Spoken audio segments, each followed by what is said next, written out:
Yo, thank you for tuning in to another episode of A Shot of Rosé. Up this week, we finished part 2 with my conversation with my girl Alyssa. We discussed mental health. Let's go ahead and let's get into it.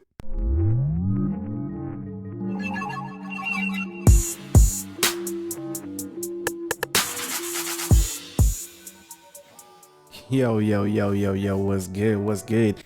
Welcome back, man. I am your host, none other than Mr. Imperator Rosé himself, the man, the myth, the legend. Oh man, how's everybody doing this week? If you're like most Americans, it's been a pretty rough week. If you are like any American that has any assets or investments, it's been a shitty week to say the least, man.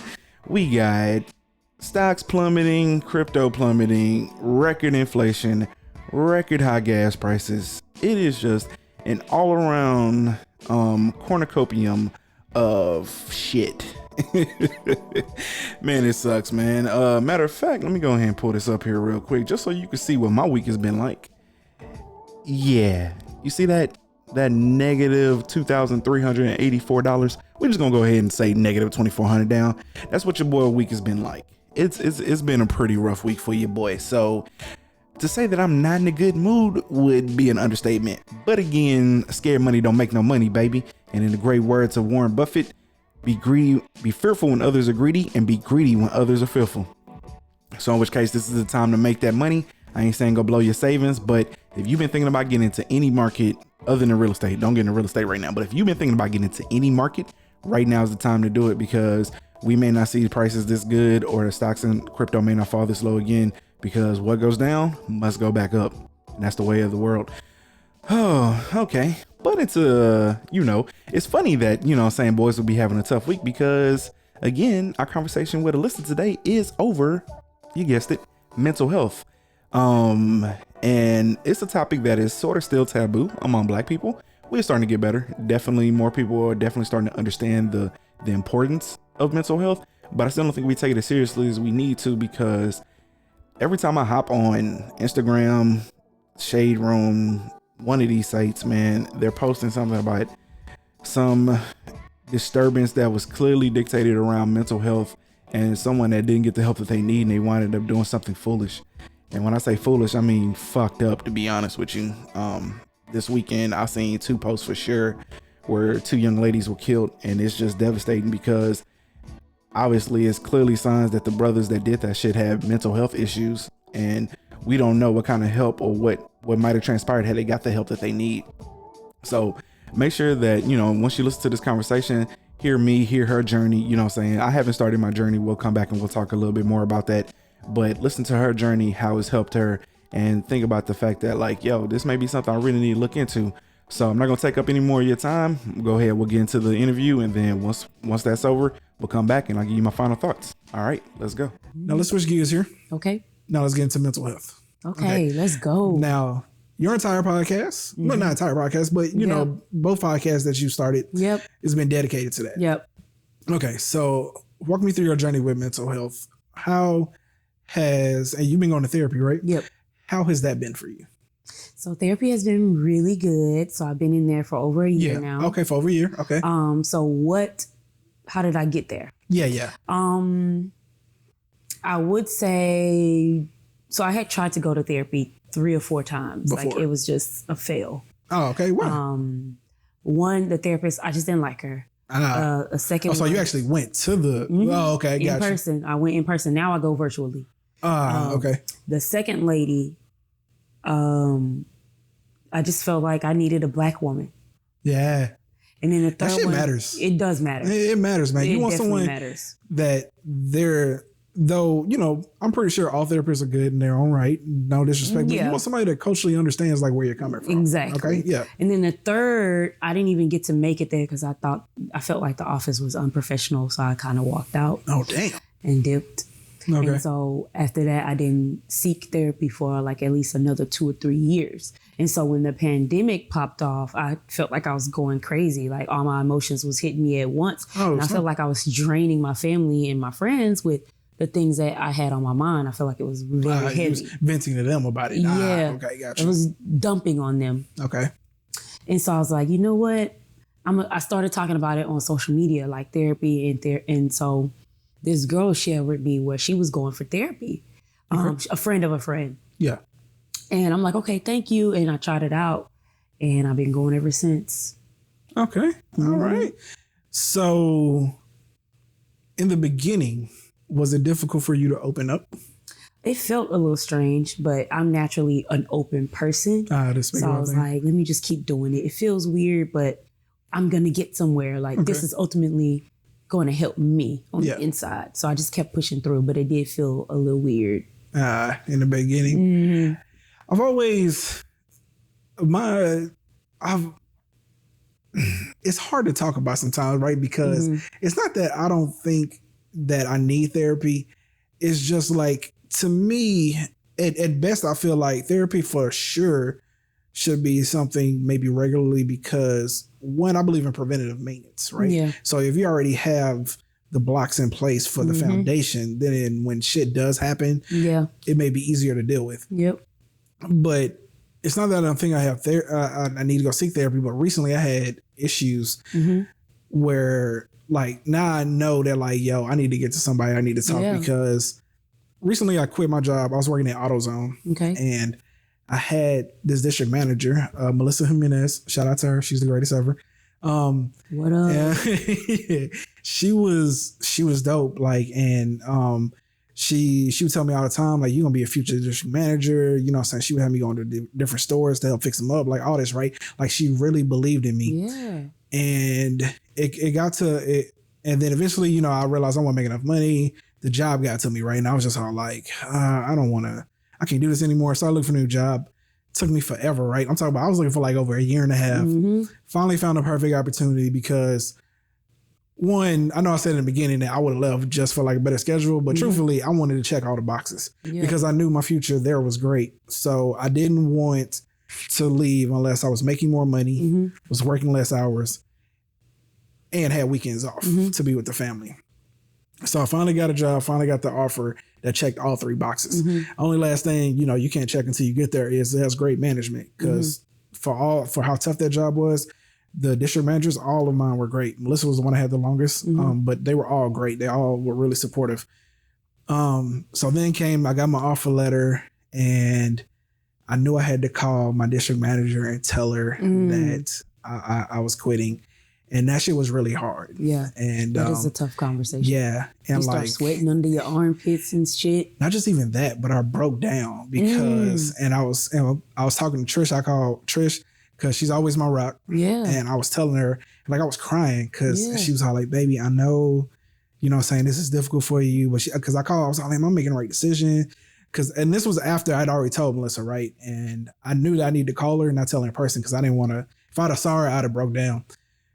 But she was like, baby, of course you're making the right decision. Think about the family. And I was like, you know what? You're right. Like, what am I thinking? But I don't know. Then we had my final like inventory where we were all there. All the store managers were there. My district manager was there. And like, you know, I gave her like this little gift as like a token goodbye. And we started, and she was telling me how like I was really her guy. And we just started crying, man. And on the way home, I called Trish again because I was like bawling, bro. Yeah. And I was like, why do I feel this way? You know what I'm saying? And so I feel like I had to internalize that like she was like the mother figure that like I wanted like growing up, right? Because growing up in my household, like they weren't very supportive. You get what I'm saying? And that might have been from like a generation passed down type of thing. But, you know, they, you know, it's tough love, right? That's essentially what they like to refer to it as. Well, you know what I'm saying? I'm gonna give you tough love, right? Yep. And so that's all we got. We never got like encouragement. You know what I'm saying? We were never told to, you know, you can be anything you want. You know what I'm saying? The sky's the limit for you. You know, you can achieve whatever you want to achieve. You know, that shit you see in movies, that shit didn't happen growing up. But it was at that moment where I realized how much that really affected me. Yeah. And so ever since then, I've been thinking like, yo, I really probably need to get into therapy, really talk this out. But my issue be pricing because therapy is high. You know what I'm saying? And these bills are not cheap. You know what I'm saying? I pay $25. Yo, where do you go? So I go to Renewed Minds. Okay. And $25 a session? Yeah. Okay. All and right, I go bi-weekly. Yo, I go bi-weekly. That sounds beautiful. That's very affordable. Very, because the ones that I was looking at, they was like $75 for a half hour. Yeah. Were you using insurance? No, I hadn't even looked into that part yet. But I mean, maybe it might cover it. But you know, at $75, I can still pay that, especially if I'm going bi-weekly. But the shit is going up. Gas was $75 for my car today. So in which case, yeah. But heck yeah, man. Don't get me started on that $5, man. I'm still shocked because, yeah. Like, they don't seem real. It don't. Like when it stopped, right? I was just walking around the car, but when it stopped, I looked up and saw $75. That don't sound right. I could have flipped the car over, man. Like dead ass.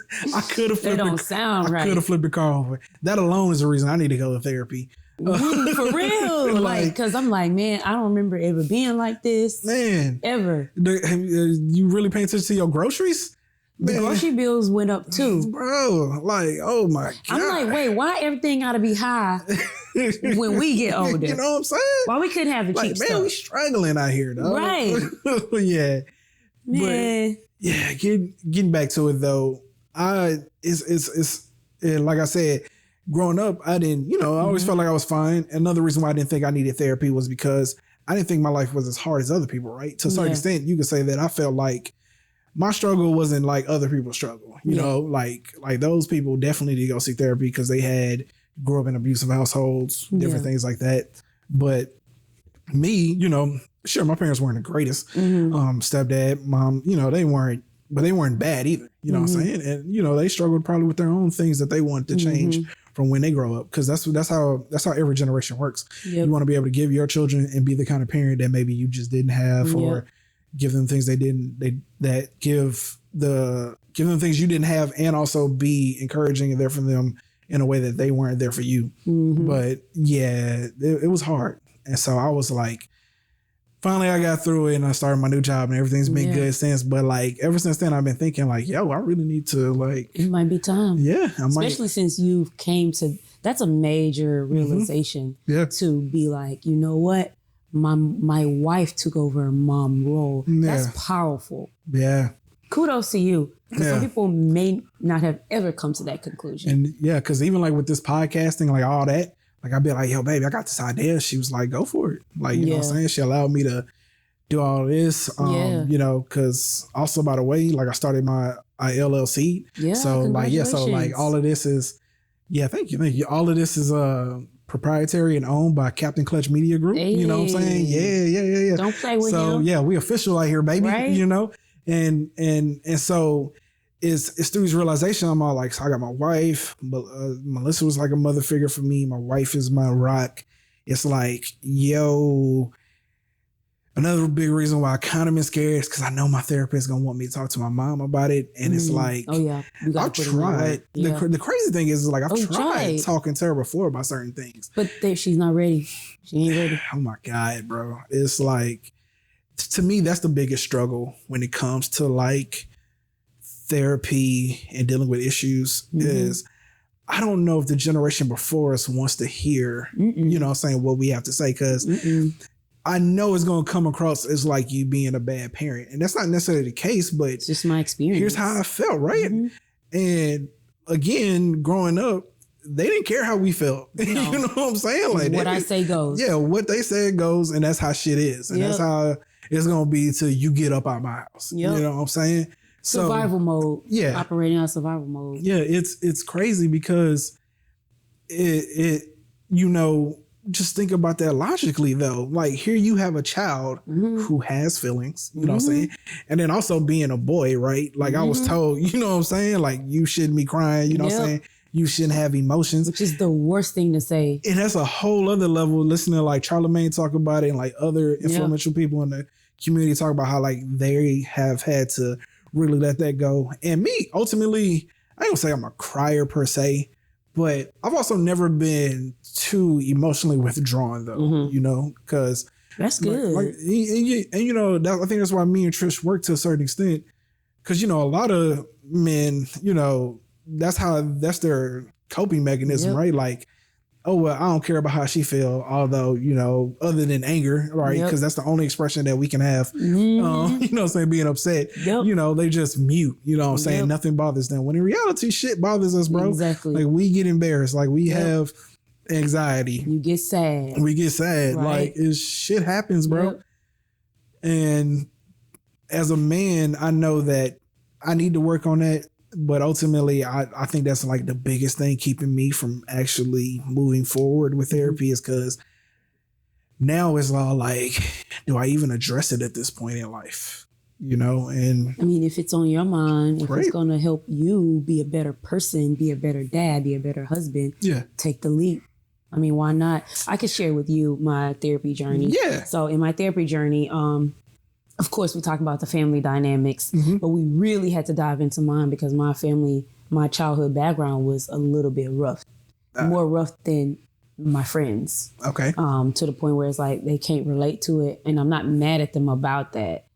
So my mama's married currently to my stepdad. Yeah. And I felt like I didn't have a relationship with my stepdad. And he came around when I was like, a little bit before 15, I can't remember, but it's been a long time. Okay, he's been in my life for a while.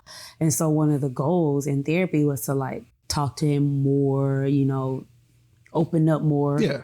And so I recently went on a family vacation and he was there, my mama was there, my brother was there, and my friends.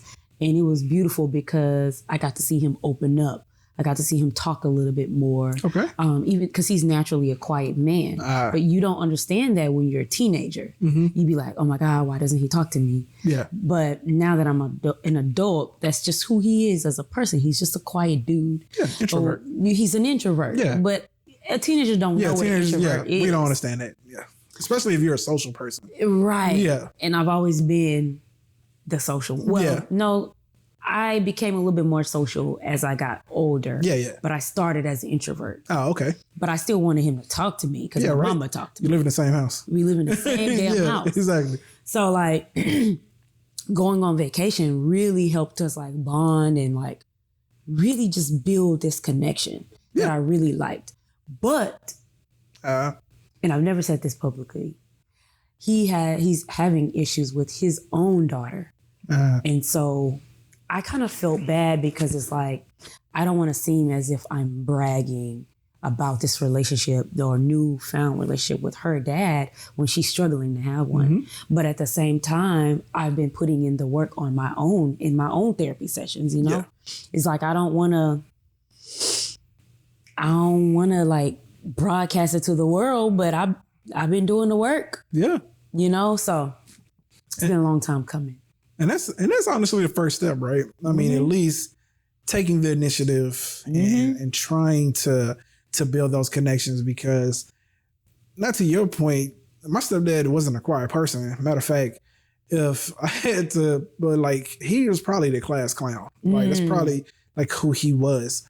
But growing up, we actually didn't like hang out a lot. Matter of fact, in my house, here's pretty much every day, Monday through Friday, practically even Saturday and Sunday. We get up, go to school, come home, they'd come to work, they go in their room.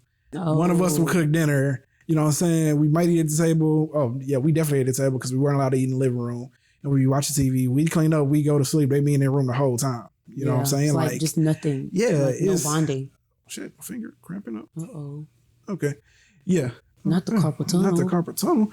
That's that weed eater. I had to weed eat this whole yard today, man. Yeah. Yeah, and I wasn't wearing no gloves. That backyard is huge, y'all. I just telling y'all last week, I'm going to start paying somebody to cut my shit. Yeah. Yeah, so speaking of that, we had to cut the yard at that motherfucker. My mama's backyard was probably double my size. You know, back when they were really giving big backyards, right? So, yeah. And it was, that's what I mean when I say, like, you know, and that's why I think me and my mom don't have as great a relationship as we should, right? Because, you know, you watch most men when they talk about their mom, or they even got like a show on TLC called Mama's Boy or some shit like that.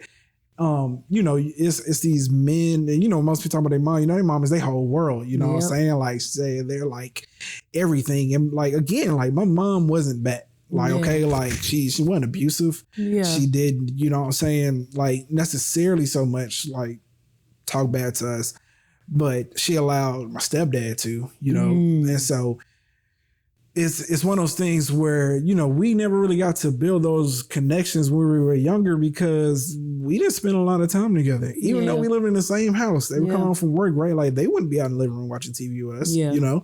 They wouldn't like, you know, take us places on a weekend, you know, occasionally, like, but like to like family entertainment centers and money was a struggle to a certain extent, right? But they would never get up and be like, yo, let's go to the park or like, let's go to the swimming pool, some shit.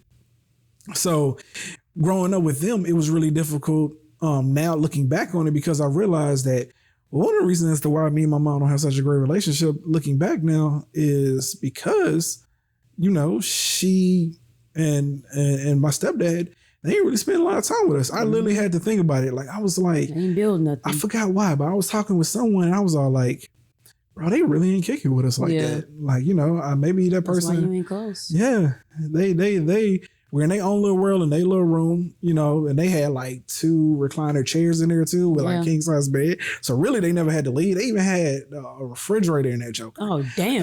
They took it too far now. Yo, yeah, they took it too far. Nah, think about it. They even had a refrigerator in there with like sodas and water and shit like that, man. So they never had a reason to leave other than like when we cooked the big spaghetti meals. You know what I'm saying? And that's where I guess our if you want to say where my disconnect with them is, but getting off of the family trauma, let me ask you, is there anything in therapy you dealt with that you felt is like personally you've had to grow from that you may not have stemmed from, you know, family dynamics, but you know, you as a person needed to find your way out of it?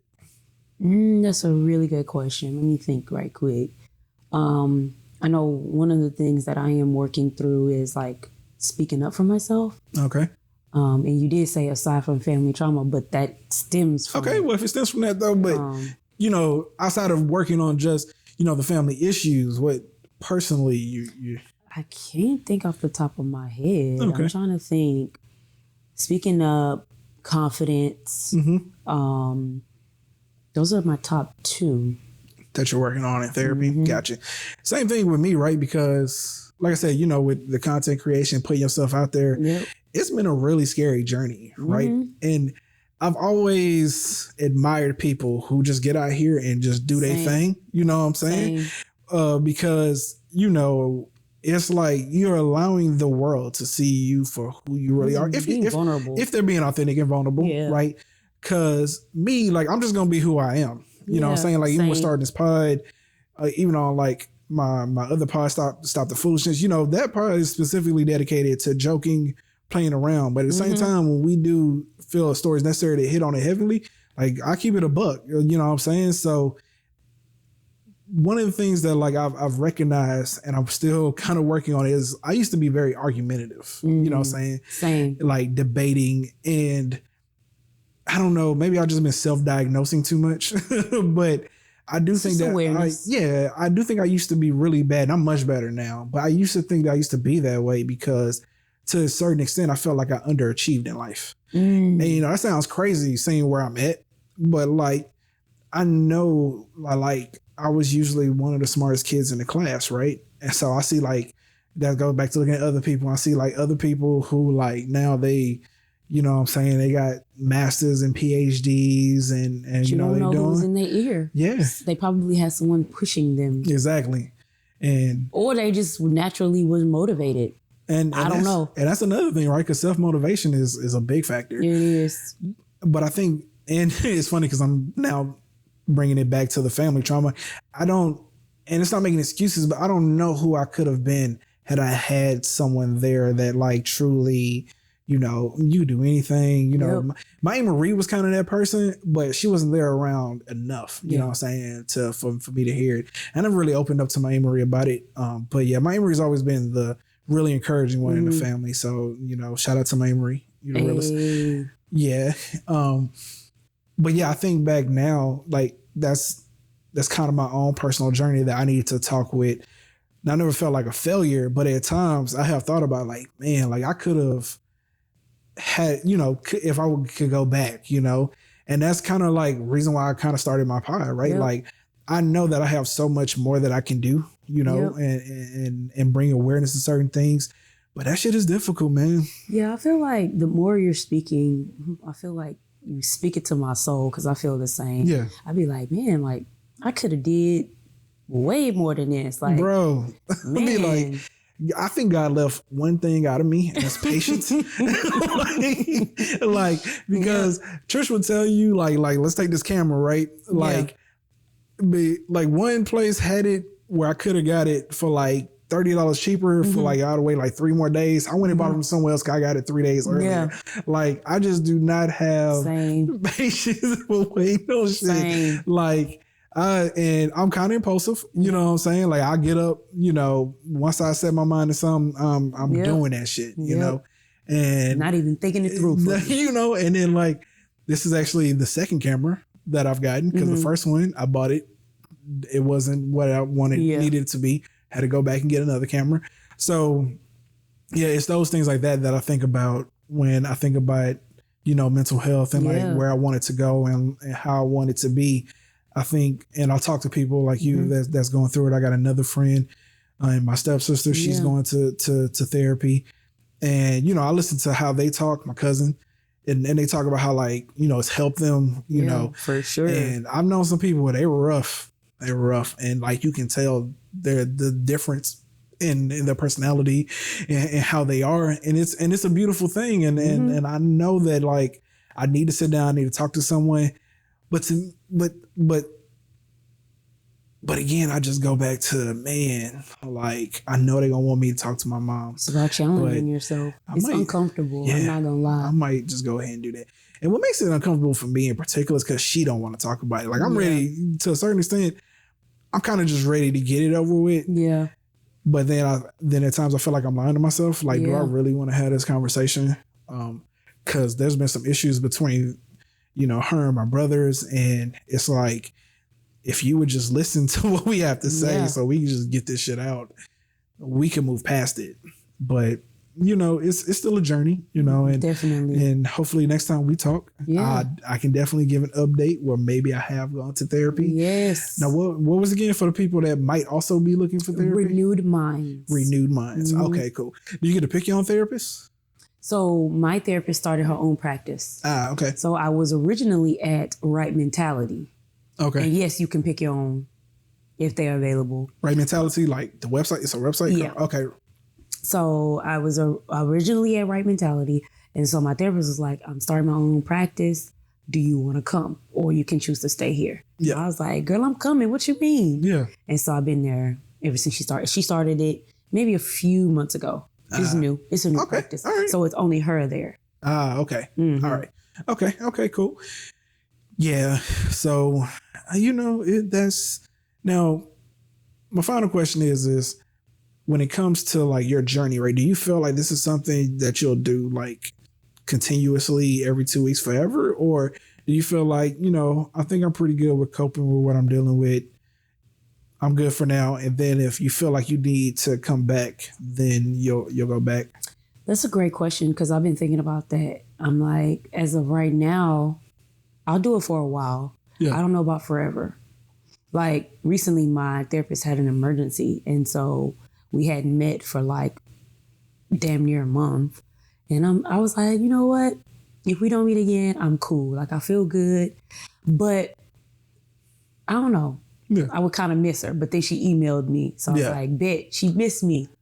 But I think I would do it for a while. But that's a great question, right? Because as your therapist, right, do you feel like they sort of become your friend, right? They kind of know you. Because essentially, right, like your therapist wants to know you kind of better than like most your people, friends, right? Yeah, like short of, you know, those people that you were like really close to, right? They kind of want them knowing you better than them. Yeah. Because like one time, like a month ago, I had to reschedule because I was sick.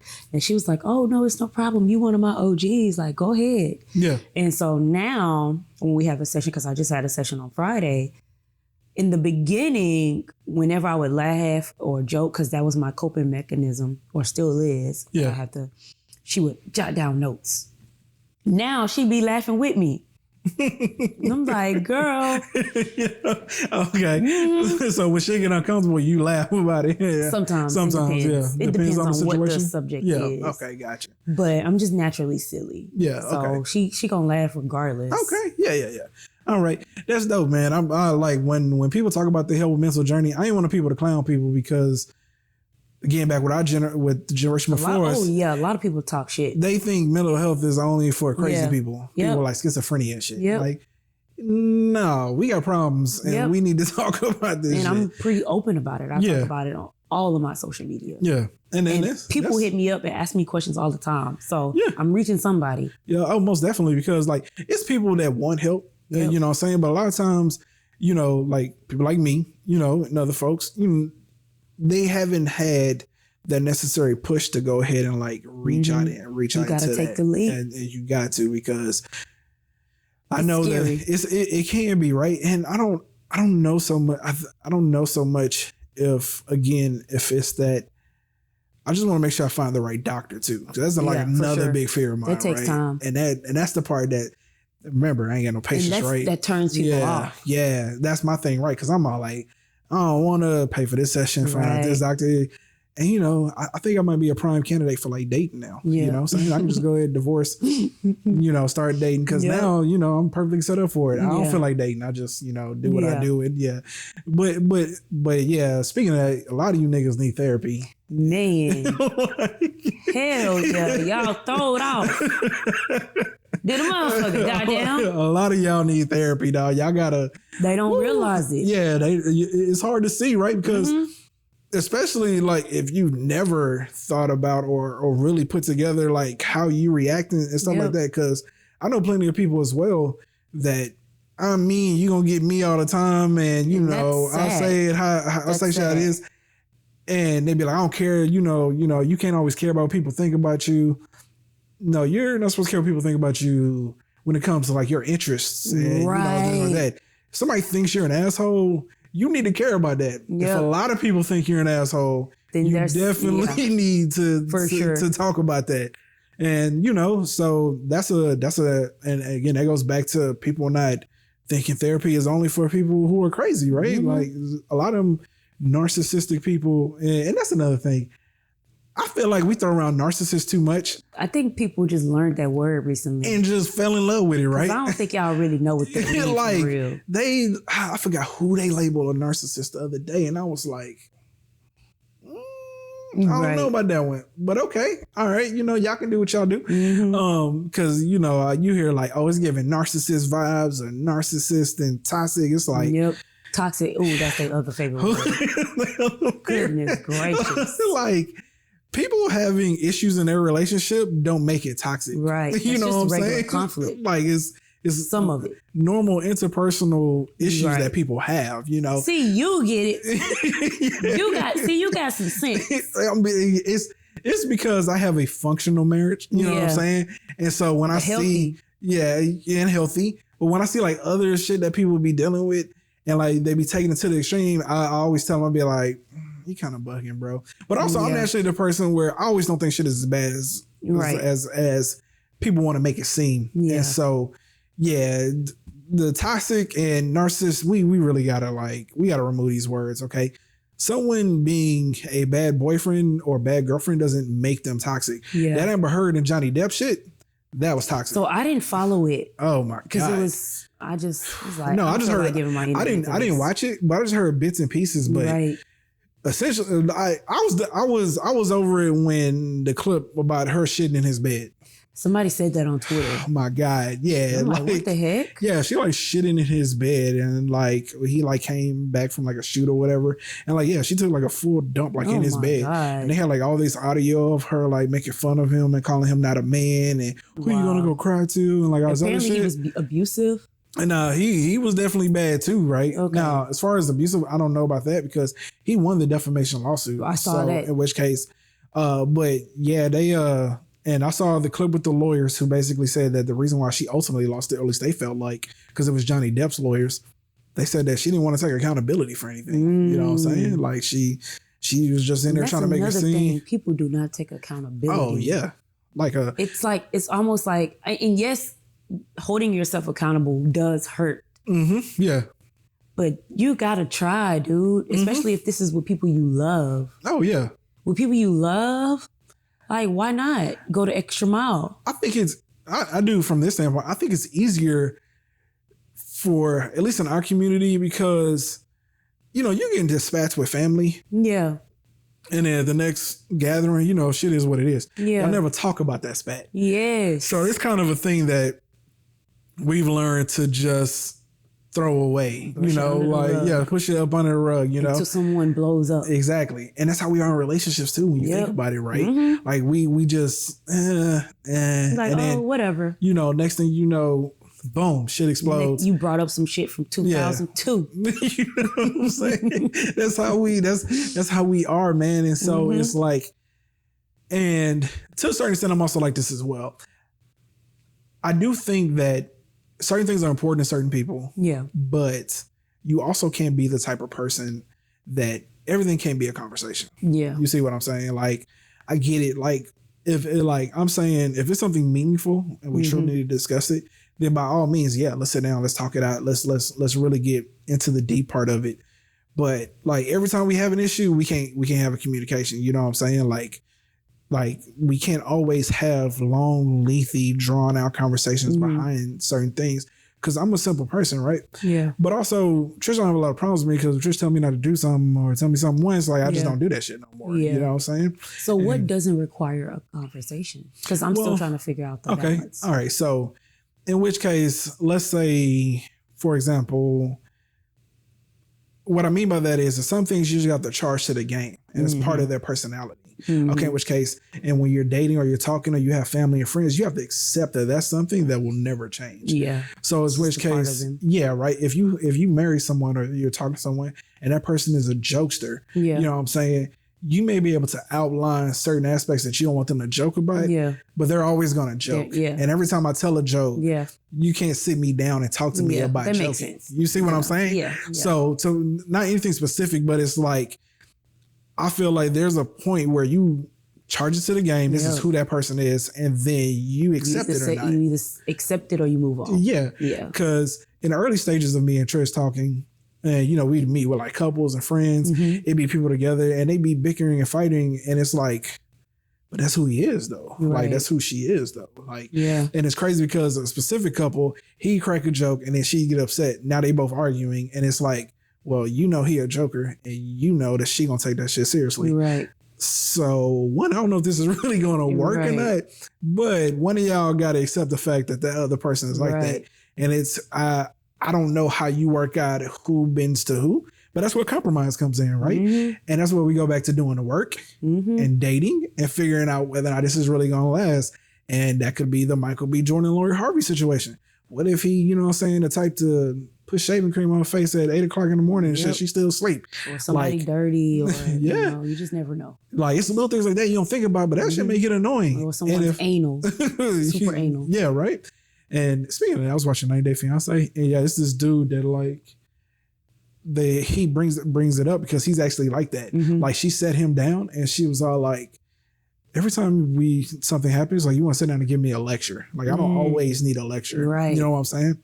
Like, and that's why if it's really trivial, that's why I'm all like, yo, man, just, hey, just keep it pushing. But that's what I mean by some people are a little too communicative if you ask me. It's just everything can't be a conversation. You know what I'm saying? So that's why I'm all like, understand who you're dating, understand family members. And, you just go from there. Like, I got certain family members that I know they're going to be loud and rambunctious all the time. That's just who they are. You know what I'm saying? Like, I can't yell at them and be all like, yo, pipe down. Like, if I invite them over, this shit going up several decibels. Like I know it, right? Love them to death. You know what I'm saying? Take me micro doses. You know what I'm saying? If you can't be here every weekend, but I know when I invite them, and it's love and it's energy and it's all a good time. But they ready to turn up all the time. And that ain't me. You know what I'm saying? I'm chill. I'm low key. I'm at the house barbecuing, cooking it with family and shit. They concerts yelling through a microphone, all that type of stuff. That ain't me. You know what I'm saying? So in which case, that's ultimately what I mean by that. Everything that can't be a conversation. You broke that down really well. Yeah. So and just to wrap it up here, because I don't know what time are we pushing. Oh yeah, make a good time. Okay. When it's all said and done, you know what I'm saying, what is it ultimately that you want to come from your journey with your therapist and mental health? Like, how do you see the new Alyssa come, or are you already that person that you wanted from therapy? That's a great freaking question. So what I want ultimately to come out of that is to really let go some of that family trauma. Yeah. And just be me, just be at peace with me, be more confident, be able to speak up for myself, and be able to accomplish my goals and push forward. That's ultimately what I've already started to see. Okay. So you're already seeing the new I'm already seeing person. Okay. All right. That's I'm great. already there. Okay. Yeah. I think ultimately I'm gonna go ahead and take that push, and we'll see where I'm excited to hear. Well, where I come from with that, because again, I know I need to get into it. And really, I just want to work on being more, you know what I'm saying, confident as well. Yeah. And just really put myself out there and knowing that, you know, hey, you know, whatever happens, you know, and what doesn't. And that's why we're here today, right? Because I'm like, yo, I know I got some stuff to talk about other people do. Yep. I want to bring real, authentic conversations with real people to the world. Hopefully I blow. Hopefully people listen to this shit and watch it and know that, like, yo, this is what, if you want me to be honest, this is what 90% of people are like. You know what I'm saying? Y'all watching a lot of this stuff, and that's the 1%ers, and it's the social influences and all that. But real people, you know what I'm saying, are genuinely good people looking for real connections. Yep. And the people who are here are being influenced by, the other stuff. And so that's what I want to come from my journey. I want to be able to, you know what I'm saying, hop on TikTok, talk about anything. Because sometimes I be wanting to do reaction videos, but like I don't, because I'm like, that ain't me. But then again, it is me, because when I'm around with friends, this is what we talk about. I want to do both. You know what I'm saying? Like, shoot, it's like, give me a balance. it's like, I want to be able to put myself out there and not worry about, you know, how I'm gonna look and stuff get like out of our heads. Yeah, because ultimately we want to live a fulfilled life. Exactly. You know, why not go after something that we are passionate about? Exactly. Like, why do I want to just sit here and wonder what my life would be like if I did do such and such, instead of just going to go do it? You know. So it's I feel that me doing more of that. Yeah. From here on out. Oh yeah, for sure. And that's why we here, y'all. You know what I'm saying? Mm-hmm. Okay. Yo, that was a really good conversation. It really was. Okay. All right. Well, y'all, it's been real. You know what I'm saying? Shout out to everyone that tuned in. Hopefully we get you back on for like another episode. You know what I'm saying? Some celebrity talk. With that being said, you can go and sign off. Yes. It's your girl Alyssa, aka Abo, aka Liz. You know what I'm saying? I'm just playing. But you can catch me at I Love Lissy. You can also go to my podcast at Connected by the Hip on Instagram. And you can also check out my YouTube channel. It's Books, Beauty, and Mental Health at I Love Lissy as well. And that's your girl. I'm signing off. Peace out, baby. All right. Till next time, y'all. Okay. And we are back. So as you can see, really dope conversation. Definitely take your mental health seriously. You know, some of us are dealing with things more than others, but don't be like me. Don't think that you don't need to go seek help because, you know, your life wasn't as hard as some people. Because we all can use a little tuning up, man. And like I said, you can look at mental health just as preventative measures. You know, you want to already have that foundation in place. So that way, when times do get hard, when things get rough, you know what I'm saying, you already have a foundation and a structure to stand upon in order to help you get through it, because we all need a little help. We all need a little guidance in life, and there's nothing wrong with that. You know, I'm a big proponent of reaching out, seeking help, you know, and ultimately, if you really got to get some shit off your chest and just talk with people, you know, maybe that's it. Maybe that's all you need, but you have to take that mental part of life and truly nurture it and care for it. And ultimately you'll become a better person. You'll become a better human. And that's really what we're all striving for, right? We're all striving to be a better person. Every day you wake up 1% better. You know, that's the motto. That's the goal. You know, that's the dream, you know, like we'll never be perfect, but 1% better every day, you know, and that's it. After the conversation was over with, you know, I took some time to dwell on, you know, exactly what we talked about. And I have taken steps to research, you know what I'm saying, get into mental health. No, don't hold me to it, you know what I'm saying. I haven't actually found a doctor or done any too digging, but I did look up that day. So yeah, I do plan on definitely getting with, you know what I'm saying, a therapist, talking some things out, you know what I'm saying, seeing about how ultimately I'm gonna have to probably have this conversation with my own mother and get through that. But again, my mama ain't raised no punk, so in which case that conversation has to happen one way or another. With that being said though, man, if y'all definitely took anything from it, do me a favor, like, subscribe, and turn on those notifications to the video. Your boy will be back next week. Till next time, I'm gonna go ahead and sign off. It's your boy Emperor Rose. I'm out.